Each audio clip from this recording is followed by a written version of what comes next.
Welcome to the Michigan Man Podcast on Wolverine Sports Radio, a member of the V Sporto Network, and in partnership with SB Nation's Maize and Brew, for Wolverine fans from coast to coast. Go Blue and welcome to the show. I'm your host, Mike Fitzpatrick. I'd like to say it's business as usual with Michigan football, now that Jim has announced he's staying, but we all know that is not the case. More on that in just a minute or so. What is returning to normal in some ways is recruiting. Today we'll be joined by EJ Holland from the Wolverine with the latest news on that front. Before that, just a quick update on what we are all hearing about in the news. Michigan is dealing with a lot this offseason beyond just head coach Jim Harbaugh flirting with NFL teams.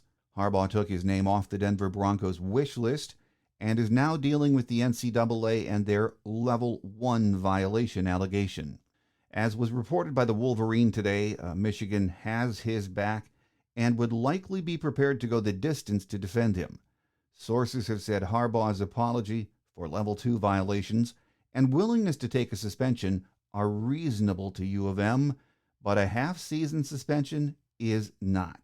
If that's the course the NCAA chooses, Michigan is prepared to go to war. Co-offensive coordinator and quarterbacks coach Matt Weiss is currently on a leave from the program, while campus police investigate a report of computer access crimes that took place at Schembechler Hall from December 21st through the 23rd. Weiss, who has not been with the team or on the recruiting trail recently while being put on paid administrative leave, had a police presence at his Ann Arbor home last week, believed to be related to the university investigation. That's per an ESPN report. So we'll see how all this plays out and hope for resolution on both items, the sooner the better. The Michigan staff is out on the recruiting trail and there is much work to be done. Joining us next with the latest on that is the outstanding recruiting writer from the Wolverine Magazine and the Wolverine on 3, EJ Holland. So stay with us.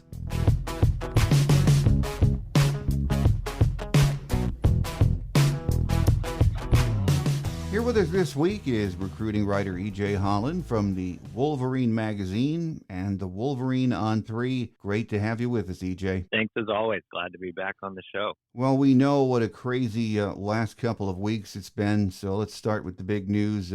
Jim is going to stay. The contract is going to be worked out, and that is big for everything. We know that, but in particular, at this time of the year, huge for recruiting, isn't it, EJ? Yeah, definitely. It came at the perfect time with the coaches getting ready to go out on the road, and they've been out on the road this week, including Jim Harbaugh. I think Santaono, Harbaugh, and everybody involved knew they had to get it done now. They couldn't afford to have another situation like last year. Last year, Michigan went out on the road, and they had just won a Big Ten title. They had made it to the college football playoff. They beat Ohio State for the first time in a long time. Nobody wanted to talk about that. They wanted to talk about Jim Harbaugh and his NFL flirtation, so they couldn't have that again this year. In fact, a couple of days before Santaono broke the news on social media, which was great, by the way, but before he broke the news on Twitter, I wrote, Michigan has everything to sell and nothing to sell at the same time, because it looked like it was going to be another one of those situations where here we are again. You beat Ohio State again. You make it to the college football playoff again. You win a big title again, and yet nobody's going to want to talk about that. Now that this situation has been resolved, Harbaugh has come out with a more definitive statement that no man knows the future. You have everything to sell. You can talk about all the on-field stuff. You don't have to talk about the Jim Harbaugh drama. That makes it the job easier for Jim himself, obviously, but it also makes it easier for the assistants that are putting in all the work on the recruiting trail, that are hitting up multiple schools every day. They no longer have to field Harbaugh questions. They can just talk about the job they've done developing players, getting wins on the field, etc. So with the dead period coming to an end Friday, then players having or students having the day off for Martin Luther King Jr. Day. Tuesday was the first day coaches could really, really get out there and start grinding. And the announcement, I believe, came Monday. So or Sunday, I don't know. We're at a loss of days because it's been such a long process. But the announcement came, one of those days right before Tuesday when coaches could really get on the road. And so Harbaugh hit the ground running. He was out in the Pacific Northwest yesterday seeing 4-star tight end commit Hogan Hansen. So all is good in the recruiting world. Huge. We don't have to worry about that. And then also, really important is most of the staff is going to stay on board. Last year, you had so many changes. You lost both coordinators. You had guys switch positions, moving from offense to defense and vice versa. You had new guys come in. This year, it seems like most, if not all, of the assistant coaches are going to stay on board. And again, like I said, it kind of gives them a relief knowing their job is secure that Jim is staying, and also having everything to sell on the recruiting trail during their multiple stops. So having Jim back, having most of the staff stay on board is absolutely crucial, and that sets the stage for Michigan to be able to rebound from a disappointing class and potentially have an elite class in 2024. So you think that given all of the media attention the last 2 weeks, at least because it has been resolved quickly, that it really won't have a negative impact on this class? Yeah, I think there may be a few recruitments that, you're making a decision really, really early, like Justin Scott, who's an elite defensive lineman out of Chicago. He's one of the most important targets on the board. Set a decision date before the Jim Harbaugh announcement came out, so I think it may have had an impact on him. Jaden Davis was supposed to be an early commit, making a decision in December. I think it may have had an impact on him as well. But overall, I think, again, the decision came at the perfect time with coaches being able to get out on the road. I still feel like they can put together a top 5, top 10 class. It's only January, right? They still have almost an entire year until the early signing period. And if they have even more success on the field, which the schedule is shaping up nicely, you have so many guys coming back, and you had the announcements of Blake Corum and Zach Vinter and others this past week. I think the stage is set, like I said, for a potential elite class in 24. On3 released the final On300 rankings for the class of 23, and 4 Michigan commits moved up on that list, which is good. Yeah, definitely. Look, I mean, this class is what it is. It is disappointing in the sense that, and I think it's more disappointing from the lens of what could have been, right? Because Michigan was coming off that success on the field, the expectation was a top 10 recruiting class. It didn't work out that way. Like I said, you had all that staff movement. You had the Harbaugh to NFL rumors come at the wrong time.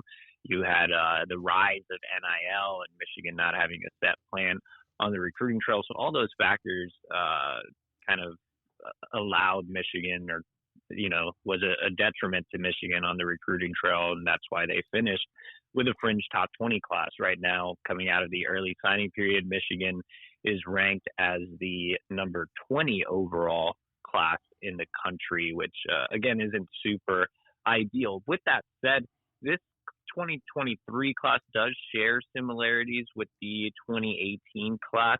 I think a lot of fans have pointed that out. And there are some potential hidden gems in this class. At the top, you do have some guys that could make early impact. You mentioned that 4 guys moved up the rankings. One guy is Jair Hill, who was the latest of the signees. He had a pretty dramatic recruitment as he went back and forth between Illinois and Michigan, had a fake out on signing day and ended up committing to the Wolverines and driving to Ann Arbor that day. But Jair Hill, really long corner, 6'2.5", verified 185 pounds, really lanky frame with the room to add some really good muscle mass. With DJ Turner and Jamon Green declaring for the NFL draft, Jair Hill is going to have an opportunity to compete for that starting job opposite of Will Johnson as a true freshman. Michigan doesn't have a ton of depth there.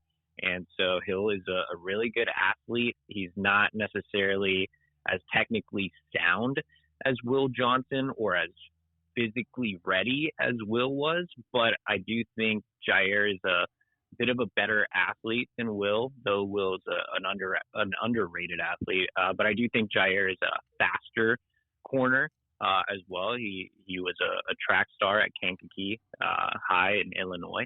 And I think he's a perfect complement to a guy like Will. On one side, you have a physical technician in Will Johnson, and on the other side, you have a more raw but speedy athlete with great length in Jair Hill. So I think they would complement each other well. He moved up to the number 104 overall prospect in the country, making him the highest rated signee in the class. And, some others that could make impacts. You saw Cole Cabana move up a couple of spots. He's now ranked as the number 152 overall prospect nationally. I think he's going to get some time as a true freshman as well.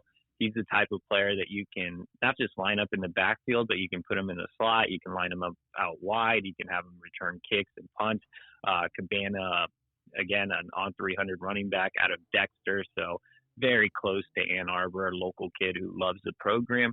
And his speed is just dynamite. 10.55, 100 meter. I mean, anytime you have a kid that has that type of speed, I think you can find a place for him early on. I think he can be maybe a better version than an AJ Henning. So really like what Cabana brings to the table. My favorite kid that got a bump, that got the biggest bump, was Evan Link, moving up 10 spots. He is a 4-star offensive tackle out of Washington, D.C. Goes to Gonzaga, which is one of the best programs out in the DMV, plays top competition in that region, and excels against that competition. He had a great game when going up against Nicholas Harbor, who's a 5-star athlete and was playing edge in that game. Link has elite pass protection. He's a road grader when it comes to the run game. I think he can play left tackle. I think he'll start off as a right tackle early on. But he's a kid that's so technically sound already and so well built physically, especially in his lower half. He still has some room to add some weight in his upper half and add some strength under Ben Herbert. I'm really excited to see how Evan Link comes along under Ben Herbert and the coaching of Sharon Moore. But I feel like Link is a guy that can make an early impact along the offensive line. Maybe not as a true freshman. You don't really see a lot of offensive linemen get time as a true freshman, but I think he's an early year candidate in his career to be one of those next hogs up front that Michigan has produced. I mean, back-to-back Joe Moore awards. Sharon Moore knows what he's doing as far as coaching guys on the field. He's always been a great identifier of talent, and I think he got a true big fish in Evan Link, beating out Penn State and Stanford. But like I said, maybe this class does have some similarities to 2018. There are some nice gems in the class. A few guys that I'll point out before I let you move on, Mike, is Trey Pierce, who was a late addition, 3-star defensive lineman out of Chicago. Brother Rice, about 6'3", 290 pounds, kind of Mason Graham-esque. I'm not saying he's going to be right at the level of Mason, but I do feel he's a similar type of prospect, a late riser, former Wisconsin commit, doesn't have the ideal traits that maybe the rankers look for in terms of NFL prospects, but he is going to be a very, very good college football player, even though he's 6'3" and isn't that height type guy. He does have really good length. I think he could be in the mold of a Mason or a Chris Jenkins. I feel like he could play those spots and play it well and play early. I think he's going to be a super productive college football player. Another under the radar recruit I'm really excited about is Jason Hewlett. Was a late addition out of Youngstown, Ohio. Michigan fans have been clamoring for more talent additions from the state of Ohio. Well, you got one in Jason Hewlett, who I think is a steal, a former Cincinnati commit, 6'3", 215 pounds. I think he's a perfect fit at linebacker. Michigan took him as a defensive athlete, but I see him projecting well to linebacker. He moves really well in space. He knows how to cover. He's a guy that can get sideline to sideline in a hurry, which is a necessity in Jesse Minter's defensive scheme. So I really like what Jason Hewlett brings to the table, just a really plus athlete when you look at him. And then Samaj Morgan, another in-state guy.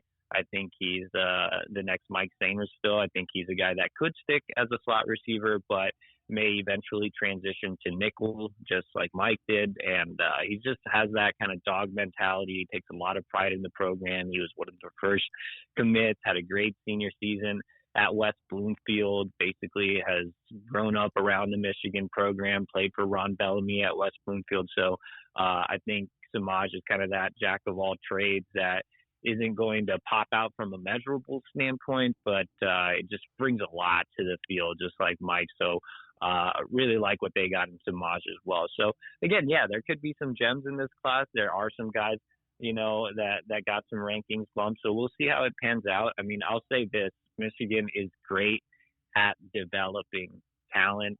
They have one of the best strength and conditioning coaches, arguably the best in the country, in Ben Herbert. So I think that puts Michigan at an advantage when you look at a class that's maybe not as highly touted. Plus, the Wolverines were able to fill out nicely in the transfer portal as well. So, EJ, as it stands right now, the class of 23 has 23 commits. You mentioned five-star Nicholas Harbor. He is still undecided. Is Michigan losing ground in any way with him? I think there was a point of just murky waters with the Jim Harbaugh situation, and not a lot could be done about that. But now that that's over, I do expect Harbaugh to make an in-home visit potentially next week, along with Ron Bellamy, Michigan's wide receivers coach, who has been leading the way in this recruitment. The school that has popped up is Oregon. They weren't really in the mix early on. They are now scheduled to receive his final official visit before National Signing Day next month.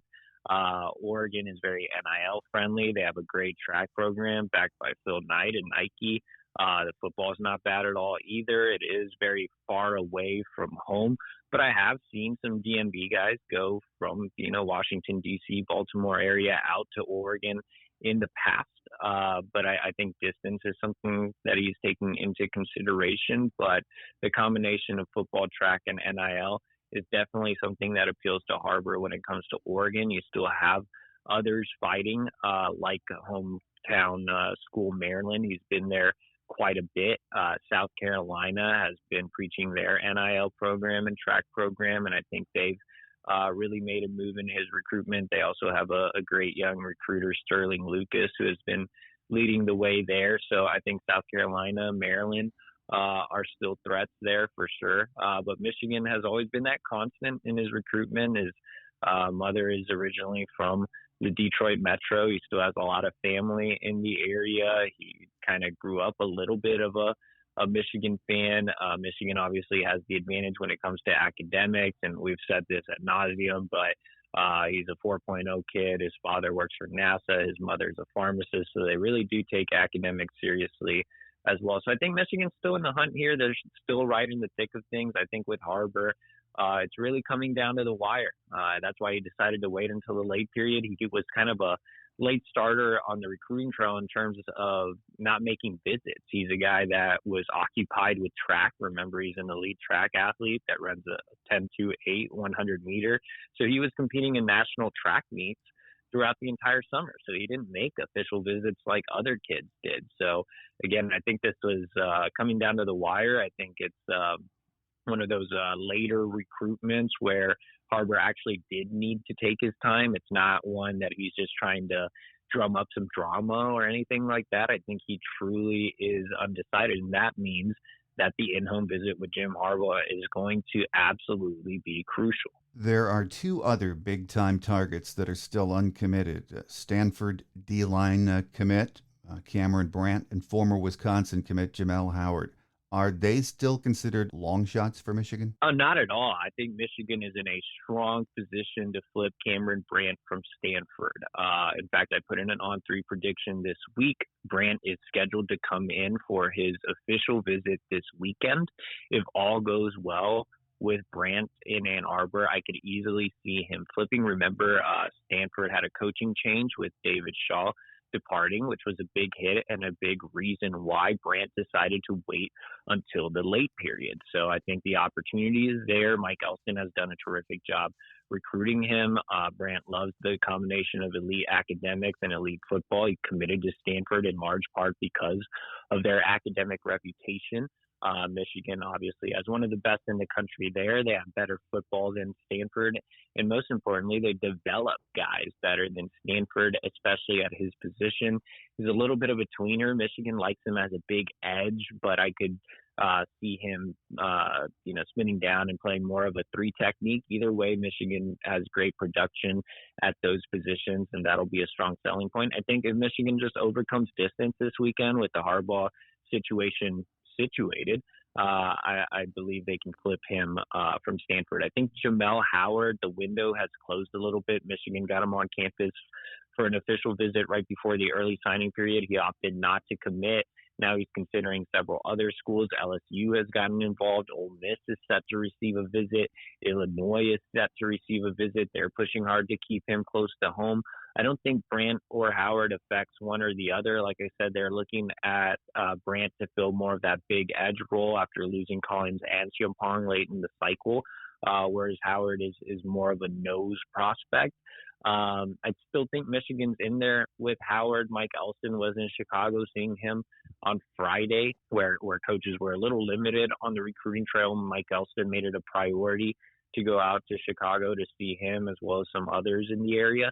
But I think that's a little bit more of a bigger fight than Brandt is. And the thing to note with Brandt is it's Michigan or Stanford. He's not considering any other schools. Michigan will be his lone visit before he makes a decision, and he's hopeful that he'll be making a decision after the visit to Michigan. So we'll see if the Wolverines can lock up the deal with Brandt, and we'll see how things shake out with Howard. Well, EJ, it's been another significant portal off season for Michigan. Could we still see more additions via the portal? Potentially. I think our team guys, Chris Ballas and Anthony Broom and Clayton Safety, have done a terrific job of covering the portal.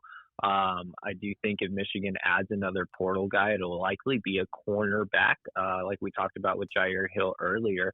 Yes, he has an opportunity to make an impact as a true freshman, but you would still like some more experience at the position. Michigan looked at some guys via the transfer portal during the early window. They didn't land any of those targets or create some real movement there.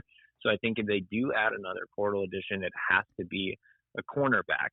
Like I said, I mean, it's great to see Jair Hill have the opportunity to compete for a starting job as a true freshman from my perspective, because I love Jair Hill and I covered him as a recruit. But if you're a Michigan fan, I think you'd feel more comfortable with more experience at the cornerback position. So we'll see. There's some various rumors floating around about different corners that could enter the late window transfer portal. So we'll see if that shakes out. But I do think that that corner would have to be the priority if they do take another transfer portal addition. Well, turning our attention to the class of 24, which the staff is doing now, let's start with quarterback Jaden Davis. He keeps pushing back his commitment announcement dates, and maybe that's because of what was going on with Jim Harbaugh, but what do you think's going on with him? Yeah, I do think the Harbaugh situation had a little bit to do,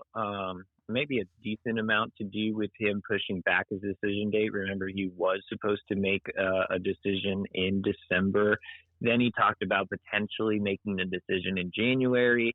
Our On3 national analyst caught up with Davis while he was visiting the All-American Bowl in San Antonio earlier this month, and he says every time he thinks he has a commitment date in mind, he pushes it back. So whatever that means.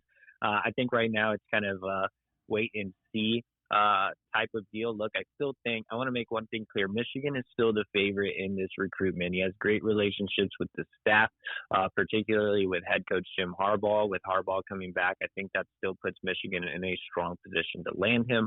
Obviously, you have the computer access, whatever you want to call it, issues with Matt Weiss. But even if Matt Weiss is no longer a part of the Michigan program, which we don't know, we'll see how that computer drama shakes out. Just a really odd situation there.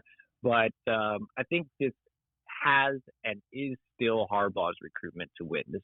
This was always going to come down to Jim Harbaugh. Davis loves Harbaugh personally. He loves his experience in the NFL, both as a coach and as a player. He loves the fact that Jim Harbaugh played the quarterback position, which other head coaches can't really say at the collegiate level, at the NFL level. He's in the Indianapolis Colts Ring of Honor. I mean, Harbaugh can sell a resume better than anybody in the country to a kid like Jaden Davis, who isn't necessarily a guy that's a feelings type of recruit. He's not a guy that really loves the relationships process. He wants to be developed. He wants to get to the NFL, and that's the number one priority on his to-do list when it comes to looking at potential suitors. So Michigan is still very high up there. But I do think that the door has opened up a little bit. I think other schools are starting to make Davis a little bit more of a priority. I think the good news is you have some schools that have already landed quarterback commitments that are no longer options for Jaden Davis. Georgia has their quarterback commit, and they're actually looking to make a move for Dylan Raiola, who's the number one overall recruit in the country. Florida has a quarterback commit. LSU has a quarterback commit. So you have all these other schools that have quarterback commits that Davis was looking at. So right now, I think the primary competition is Clemson. Clemson is looking to get him on campus for their Elite Junior Day on January 28th. And Dabo is expected to see him at his school this week, I believe. So Clemson's still very much a player there.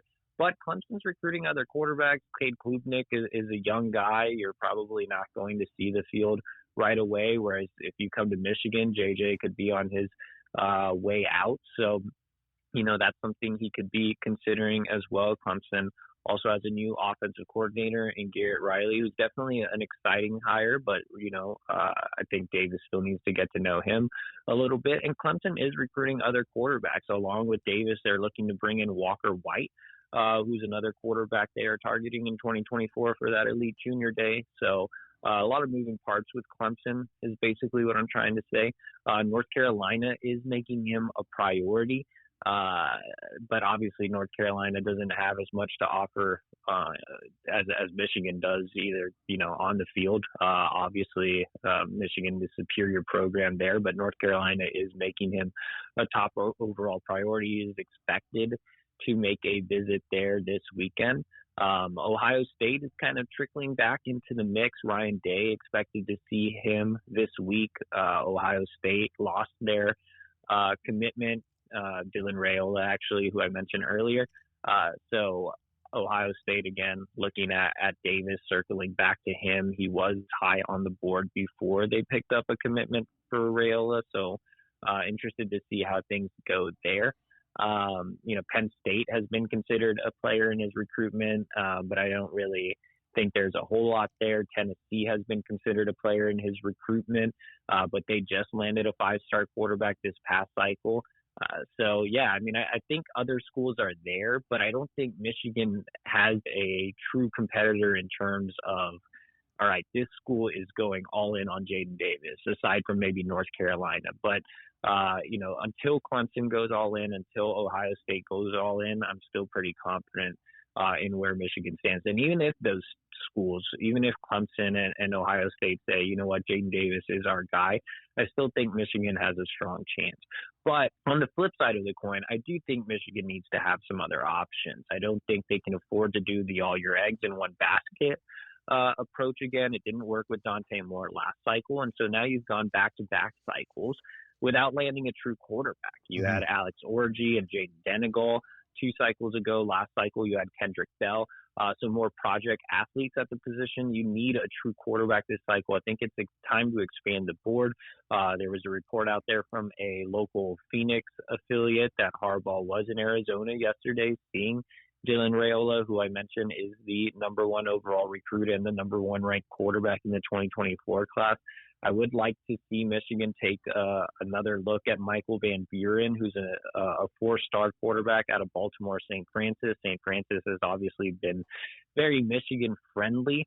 He visited in the offseason, so he's one that they could take another look at. But not to just go on and on, I do feel like Michigan needs to expand the quarterback board just in case, you don't want to be sitting in a situation where Jaden Davis does commit elsewhere and you have to scramble late after two classes without a true quarterback. Well, last Saturday, four-star Cincinnati Moeller running back Jordan Marshall was on campus for a visit. It sounds like this will be a Michigan-Ohio State battle, doesn't it, EJ? Yeah, I think those are the two schools right now. I think Michigan's in a really good spot with Jordan Marshall. I think Michigan is making him a little bit more of a priority than Ohio State is, but he is still in that top tier of backs for the Buckeyes. They're looking at several others. I think Marshall is Plan A or Plan A 2.0 for Michigan on their running back board, with the other highly touted prospect being Taylor Tatum out of Texas.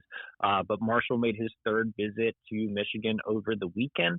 I think he's a more feasible land than Taylor Tatum, just being a Midwest kid, having visited campus already 3 times. He has developed a really good relationship with Mike Hart.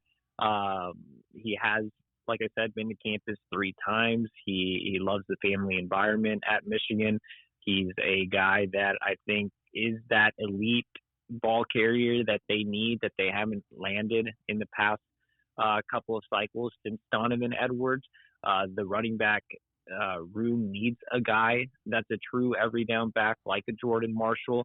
And so he loves what Michigan's done with their running backs, with Blake and Donovan. He loves the fact that Michigan is more of a run-heavy offense. So, also with Michigan beating Ohio State in back-to-back years, I think it opens the door a little bit more for high-end Ohio recruits to consider coming to Ann Arbor. So I really like the job Michigan has done there. I think the visit went really well. I think they'll have to keep fending off Ohio State, but they're in a strong position with Jordan Marshall. And they're a sneaky player with Taylor Tatum, who I just mentioned. He's another 4-star prospect. He's out of Longview, Texas. He's set to make his first visit to Michigan on January 28th. Mike Hart was actually down in the great state of Texas seeing Taylor Tatum yesterday. They're quickly building a relationship. And the thing about Tatum is he's actually been on Michigan's baseball radar longer than he's been on their football radar. So the baseball staff has done a terrific job of developing relationships with Tatum. He's an elite player in both sports. He expects to play both sports at the next level. Really special athlete. I think, like I said, if Marshall's your plan A, then Tatum's your plan A 2.0 or vice versa. I mean, these guys are extremely talented, and these are the type of backs that Mike Hart needs to land. Michigan should be a destination school for running back. I know Mike Hart loves his hidden gems, but I feel like you still need a top-end back like a Blake or like a Donovan for the future of the running back room, and Marshall and Tatum are those guys. It was a big weekend for some very important visitors last week. On Sunday, 4-star Cleveland Granville corner Bryce West visited, and I think On 3 has him 98% lean to Ohio State. What did you hear about his visit? Yeah, it's another Michigan-Ohio State battle for an Ohio kid, and Bryce West is an elite talent. I think On 3 has him ranked inside the top 30. He's clearly the highest-ranked cornerback target in the 2024 recruiting class. He's quietly made several visits to Michigan. I know a lot of people expected him to be an Ohio State commit early in the process, but he keeps on visiting. Steve Klinkscale has done a great job of building relationships with him and those around him. I know Wes personally loves Klink's track record of developing corners and just him personally. So, yeah, Klink has Michigan in the mix here. I think if it's not Ohio State, it's Michigan in this recruitment. I do think Ohio State has the lead. He has several connections. Glenville, his high school, has historically been very Ohio State friendly. Ted Ginn Sr. is the head coach there. Obviously, Ted Ginn Jr. was a star at Ohio State. So I think he's in a very pro-Ohio State environment. But Michigan just needs to keep chipping away, keep getting him back on campus, keep building those relationships, and that's what Klink is doing. He is the number one priority on the cornerback board, so we'll see how it shakes out. I'm definitely not predicting Michigan right now, but you never know. I mean, Klink feels like he has a good enough shot to continue to invest a lot of resources in this recruitment. Well, on the wide receiver front, we've offered a lot of really high-caliber kids, so let's throw a few names out there, and you tell us where we stand with them, starting with Ryan Wingo from St. Louis. Yep, okay, we'll go kind of rapid fire. So Ryan Wingo visited Michigan in the offseason last year, came back for the game against Michigan State. This is going to be a tough recruitment to win. He is a five-star level kid. He has offers from around the country. I think Tennessee is probably the early favorite, but Ron Bellamy doing a great job. Just saw him on the recruiting trail last month. And I think Michigan is probably in that top 5 group, but still some work to do there. But he is a tremendous talent and the highest rated prospect on a really good wide receiver board. Yeah, and another really good one is Marion Stewart from Illinois. I think he's from Bolingbrook, Illinois. Yep, from Bolingbrook, Illinois, same school that produced Tyler McLaurin, linebacker signee from a couple of years ago. Michigan has done a terrific job here. Stewart loves Ron Bellamy. Just named this top 7 yesterday. Michigan is in it. I think Michigan's the favorite. I have a prediction in for the Wolverines. He's set to be back in Ann Arbor this weekend. I think Michigan maybe won't close the deal this weekend, but I do think they can at some point in the next couple of months. It wouldn't surprise me to see Stewart be an early commit to the Wolverines. Like I said, he loves Bellamy. He's visited on so many occasions. He has a lot of Chicagoland connections to the program. So I think Michigan is far and away the leader early on. Well, another 2 receivers are teammates of Jaden Davis. You have Jordan Shipp and then Michigan legacy Channing Goodwin. Are we still on good terms with them? Yeah, even regardless of what Davis decides to do, you have to remember that Davis transferred in to Providence Day. So Channing Goodwin and Jordan Shipp were already really good friends. They're guys that I think if Goodwin commits to Michigan, being a legacy recruit, I think he would have more of a pull with Jordan Shipp than Jaden Davis. And that's not necessarily the popular opinion out there, but it's one that I have. I mean, these two have been friends much longer, and Jordan has told me that he would love to play with Channing. So I don't necessarily think if Michigan misses out on Jaden Davis, that automatically drops them off the list for Channing Goodwin or Jordan Shipp. I do think Michigan is in a great spot with Channing Goodwin. Obviously, like you said, being a legacy recruit, his father, Jonathan Goodwin, not only played at Michigan, but he played with Ron Bellamy, who is Channing's lead recruiter. And I believe he's only one of 2 Michigan players to have played for Jim Harbaugh in the NFL. So he made it to a Super Bowl with the San Francisco 49ers while Jim Harbaugh was the coach there. So he knows Harbaugh, he knows Bellamy really well. I just think there's too many ties there for Michigan not to win over Goodwin despite, the Jaden Davis recruitment. And then Jordan Shipp has visited Michigan, I want to say 3 or 4 times already. He's loved every visit. He has a great connection with Ron Bellamy. He's a priority on the board regardless. He was a team captain as a junior. He really fits that Michigan kid profile, terrific personality, a guy that you can play in the slot or on the outside, a leader for a Providence Day team that is loaded with elite prospects. So I do think Michigan is high up on the board for Jordan Shipp, again, regardless of what happens with Jaden Davis. And I know we're still really early in this recruiting cycle, but are there any other names you can sort of throw at us that we haven't discussed that you are big-time players trending Michigan's way? I think, you look at tight end and you have Brady Prescorn. He's the number 1 ranked prospect in the state of Michigan by On3. He's visited Michigan a couple of times, has a couple of ties to the program.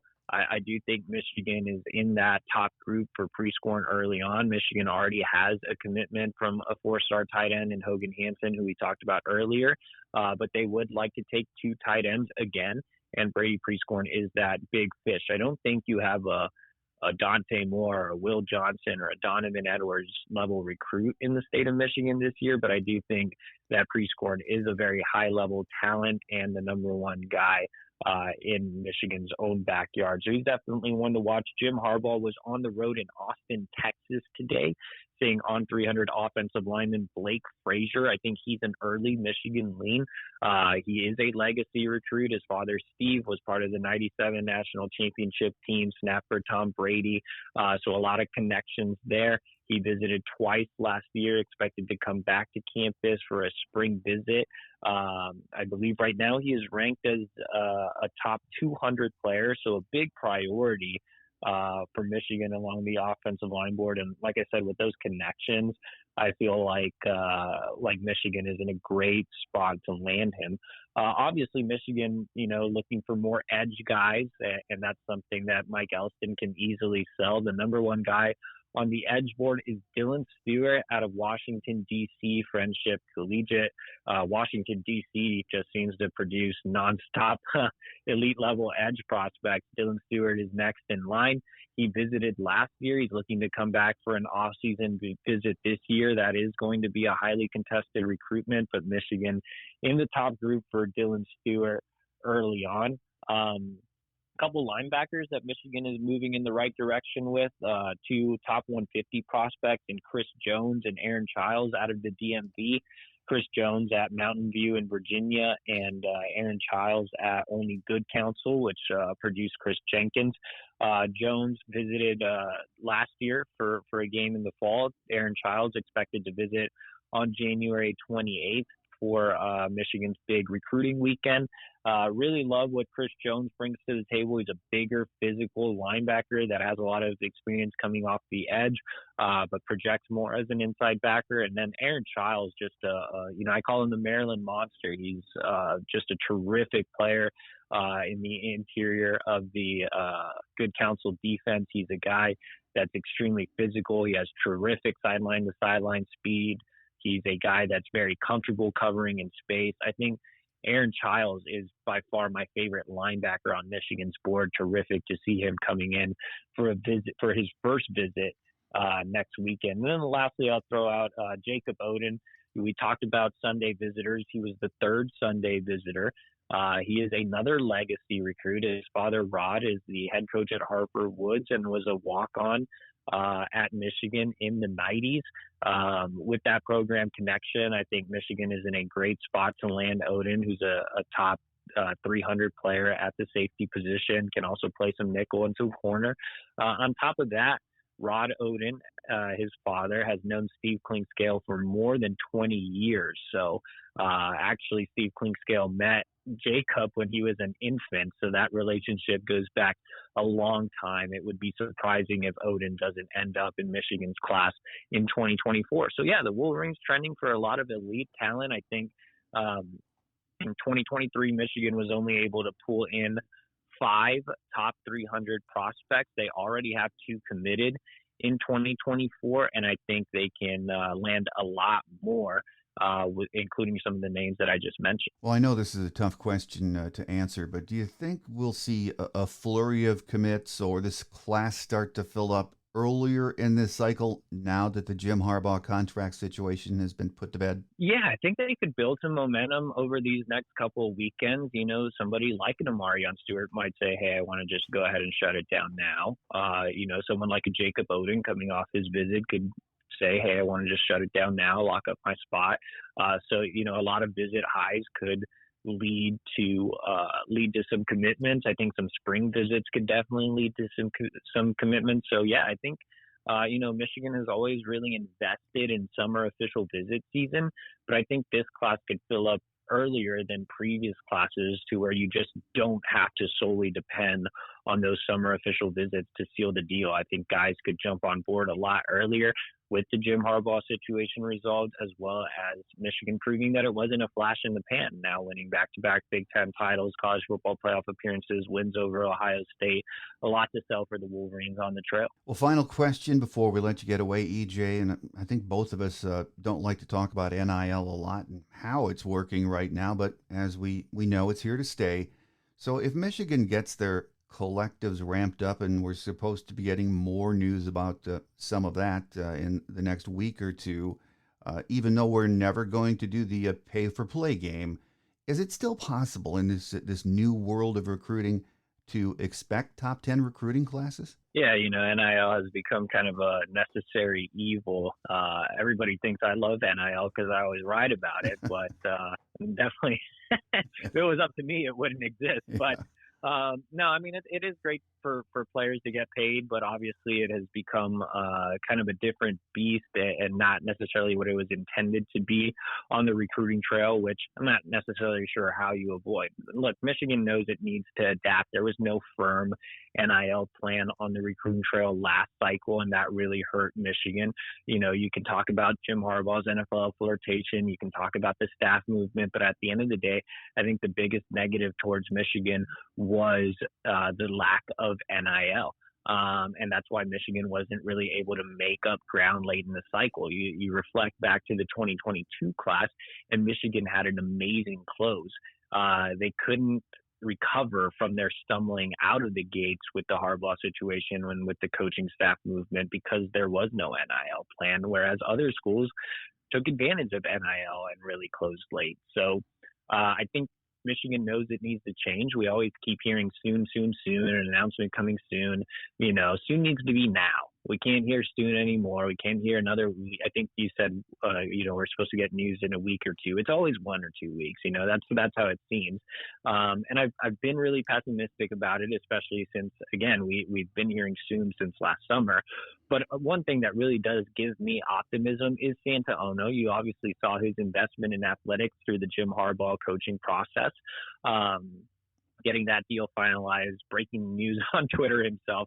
I think Santa Ono is the key to Michigan getting NIL heading in the right direction, and I have faith that he will actually get it done soon. And if he does, then that's even more reason to believe that Michigan will finish with a top 10 recruiting class. And like you said, they're not going to do pay for play, but I think Santa Ono's a smart man. I think Jim Harbaugh is a smart man. I think they'll figure out the best approach to get the best guys on the recruiting trail, guys that also fit the culture and aren't just coming to Michigan for NIL, which is important. You need to sustain a culture at a place like Michigan, which Jim Harbaugh has done.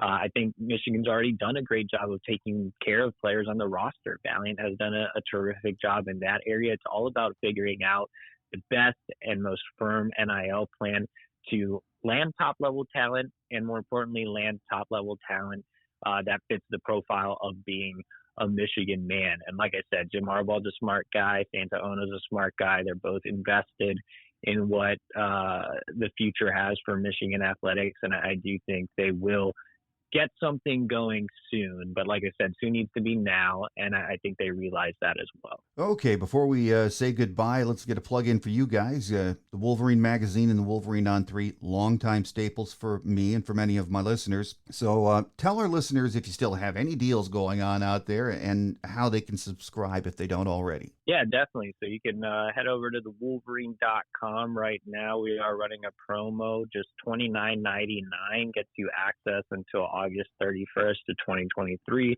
Gets you premium insider recruiting content, team content, NIL transfer portal, great message board community over on the fort. So just $29.99 until August 31st of 2023. That gets you through the late signing period, through spring ball, through summer official visit season. So just head over to thewolverine.com.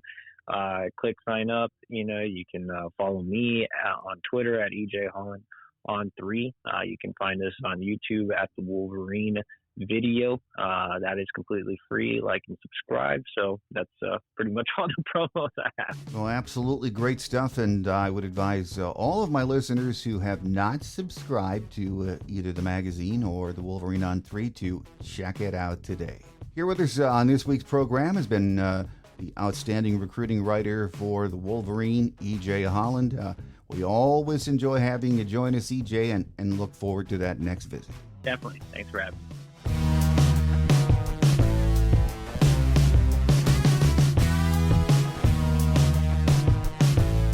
On Quick Hits today, Michigan basketball, 10-7 overall, 4-2 in the Big Ten, is on the road at Maryland tonight. Tip-off is scheduled for 7 p.m. with broadcast on ESPN. Number 14 ranked University of Michigan women's basketball, 15-3 overall, 5-2 in the Big Ten, heads east to Piscataway, New Jersey for the first of 2 games this season against Rutgers. That's tonight at 8:30. The game can be seen live on the Big Ten Network. Number 8 ranked University of Michigan hockey, 13-8-1 overall, 5-7 in the Big Ten, will travel west this weekend to take on number 2 Minnesota. They are 17-6-1 overall, 11-2-1 in the Big Ten. The teams face off on Friday on Bally Sports and Saturday on Big Ten Network. Puck drops at 7 p.m. Central, 8 p.m. Eastern Time, both nights. that will do it for now. We'll be back next week with the latest news, and maybe even switch gears and talk some Michigan hoops, because it's about time we did that. Something tells me, though, we're going to have a busy off-season with football, and we know that's what most of you want to hear about, so we'll see how things go and try to stay on top of that. Thanks again for tuning in. I'm your host, Mike Fitzpatrick. Have a great Wolverine week, everyone. Until we meet again, take care, and as always, go Blue. Thanks for joining us today on The Michigan Man, here on Wolverine Sports Radio, a member of the V Sporto Network, and in partnership with SB Nation's Maize and Brew. Our listener lines are open 24/7 for your calls at 313-263-4842. That's 313-263-4842. Or email us at themichiganmanpodcast@yahoo.com. That's themichiganmanpodcast@yahoo.com. The Michigan Man Podcast is produced at the studios of Robin Lynn Productions, Allen Park, Michigan, and is not affiliated with the University of Michigan. Go Blue!